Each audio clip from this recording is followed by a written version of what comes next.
ஏழை மனப்போக்கு. என்னால் முடியாது, எனக்கு தகுதி இல்லை. ஆனால் பணக்கார மனப்போக்கு. என்னால் முடியும். எப்படி முடியும்?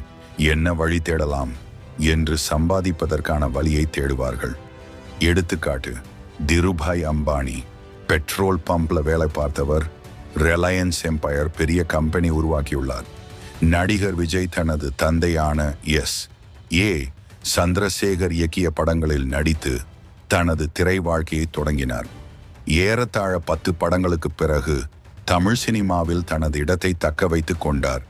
தற்போது பான் இந்தியா ஸ்டார் என்பது ஒரு குறிப்பிட்ட நடிகர் இந்திய சினிமா முழுவதும், அதாவது வெவ்வேறு மொழிகளில் மட்டுமல்லாமல் இந்தியா முழுவதும் உள்ள பன்முகப்படுத்தப்பட்ட பார்வையாளர்களால் அங்கீகரிக்கப்பட்டு ரசிக்கப்படும் ஒரு நட்சத்திரத்தை குறிக்கும். அவர் முயற்சி செய்ததால் மட்டுமே அவருக்கு இவ்வளவு பெரிய அங்கீகாரம்